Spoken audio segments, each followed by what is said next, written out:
তৃণমূলের মধ্যে ছোট্ট একটা অংশ আছে যারা স্বজন পোষণ দুর্নীতির সঙ্গে যুক্ত। তৃণমূলের প্ল্যাটফর্ম পরিষেবা দেওয়ার প্ল্যাটফর্ম, যারা করে কমে খাচ্ছেন তাদের দিন শেষ। অশোকনগরের তৃণমূলের রক্তদান শিবির থেকে বার্তা বিধায়ক নারায়ণ গোস্বামীর।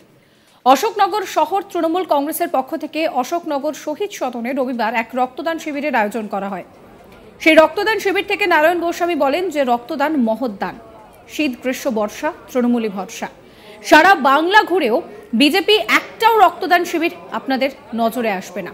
হাসপাতালে যে রক্তের দরকার হয় তা কে দেবে? তৃণমূলকে বাঁচিয়ে রাখার দায়িত্ব মমতা ব্যানার্জির সৈনিকরা নিয়েছে, তাই এই রক্তদান শিবির। জানা গিয়েছে শাসক দলের এই রক্তদান শিবিরে 200-র ওপরে স্বেচ্ছাসেবী রক্তদান করেছেন। একই সঙ্গে দলের মধ্যে স্বজন পোষণ নিয়ে বলতে শোনা যাচ্ছে তাকে। তিনি বলছেন যে ভারতবর্ষের সাম্প্রতিক শক্তিকে উৎখাত করে খেলা হচ্ছে। তৃণমূলের মধ্যে একটা ছোট অংশ আছে যারা স্বজন পোষণ দুর্নীতির সঙ্গে যুক্ত। তৃণমূলের প্ল্যাটফর্ম পরিষেবা দেওয়ার প্ল্যাটফর্ম, এটা করে কমে খাওয়ার জন্য প্ল্যাটফর্ম নয়। যারা এইগুলো করছেন তাদের দিন শেষ। শোনাবো আপনাদের তৃণমূল বিধায়ক নারায়ণ গোস্বামীর কথা। এখন রক্তদান হচ্ছে মহান দান। শীত গ্রীষ্ম বর্ষা তৃণমূলী ভরসা। আপনি সারা বাংলা ঘুরেও বিজেপির একটা রক্তদানের অনুষ্ঠানও দেখবেন না। কিন্তু হাসপাতালে যে মুমূর্ষ রুগীদের রক্তের দরকার হয়, দেবে কে? শুধু রুগী যে তৃণমূলের লোক, রুগীটা তো নয়। অতৃণমূল যারা, তারাও তো সুস্থ হন। ঈশ্বরের কাছে প্রার্থনা করি সবাই ভালো থাকুন। অতৃণমূলকে বাঁচিয়ে রাখার দায়িত্ব মমতা ব্যানার্জির সৈনিকরা, তৃণমূল কংগ্রেস নিয়েছে। আর এই রক্তদান, তৃণমূল রক্তদান করছে, কে রক্ত পাবে তার নিয়ন্ত্রক তৃণমূল নয়। এই যে উদার রাজনীতি মমতা বন্দ্যোপাধ্যায় আমাদেরকে শিখিয়েছে। 200-র ওপরে চলে গেছে, 209। আমাদের 500-র ওপরে ডোনার হাজির। হয়তো এরা বলছে 250 পর্যন্ত নিতে পারবে, তার বেশি নিতে পারবে। খেলা তো মুখ্যমন্ত্রী মমতা বন্দ্যোপাধ্যায় তৃণমূলের নেত্রী 21শে জুলাইয়ের মঞ্চেও বলেছেন, ভারতবর্ষের সাম্প্রদায়িক শক্তিকে উৎখাতের খেলা হবে। বাই ইলেকশন গেল 4তে 4। মানুষ লোকসভা নির্বাচনে যে ভোট দিয়েছে, বাগদা উপনির্বাচনে দেখলেন যেখানে 21,000 লোকসভায় হার, 1 মাসের মধ্যে মানুষ আবার সেটাকে 33,000 ভোটে জয়যুক্ত করেছে।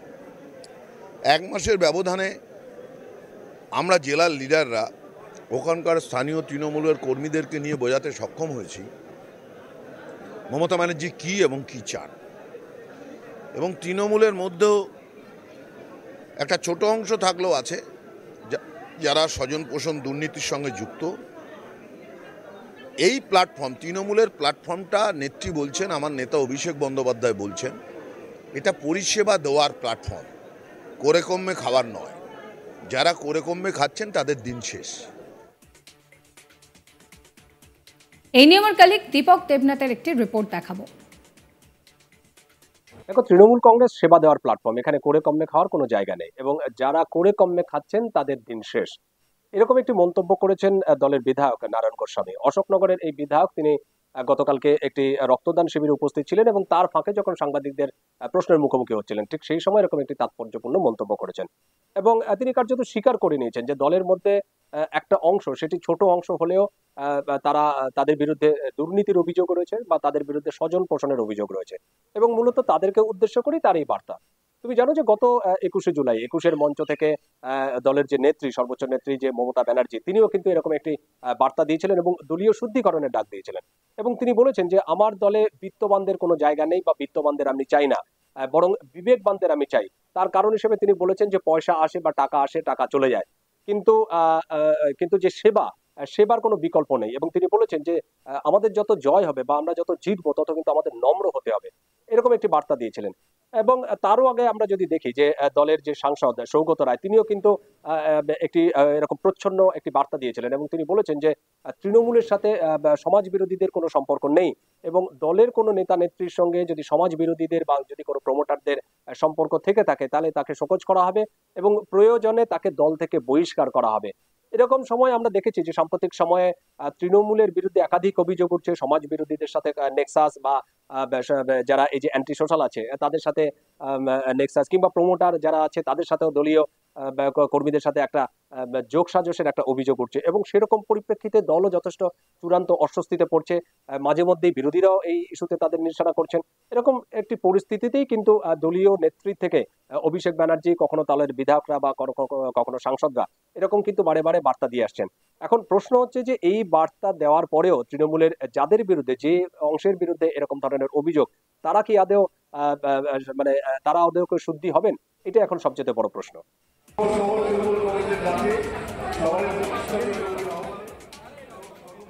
তৃণমূলের মধ্যে একটা ছোট্ট অংশ আছে যারা স্বজন পোষণ দুর্নীতির সঙ্গে যুক্ত। তৃণমূলের প্ল্যাটফর্ম পরিষেবা দেওয়ার প্ল্যাটফর্ম যারা করে কমে খাচ্ছেন তাদের দিন এবার শেষ। অশোকনগরে তৃণমূলের রক্তদান শিবির থেকে সেই বার্তায় দিচ্ছেন বিধায়ক নারায়ণ গোস্বামী। তিনি ঠিক কি বলছেন শোনাবো আপনাদের আরো একবার। এখন রক্তদান হচ্ছে মহান দান। শীত গ্রীষ্ম বর্ষা তৃণমূলই ভরসা। আপনি সারা বাংলা ঘুরেও বিজেপির একটা রক্তদানের অনুষ্ঠানও দেখবেন না, কিন্তু হাসপাতালে যে মুমূর্ষু রুগীদের রক্তের দরকার হয় দেবে কে? শুধু রুগী যে তৃণমূলের লোক রুগীটা তো নয়, অতৃণমূল যারা তারাও তো সুস্থ হন। ঈশ্বরের কাছে প্রার্থনা করি সবাই ভালো থাকুন। অতৃণমূলকে বাঁচিয়ে রাখার দায়িত্ব মমতা ব্যানার্জির সৈনিকরা তৃণমূল কংগ্রেস নিয়েছে। এই রক্তদান তৃণমূল রক্তদান করছে, কে রক্ত পাবে তার নিয়ন্ত্রক তৃণমূল নয়।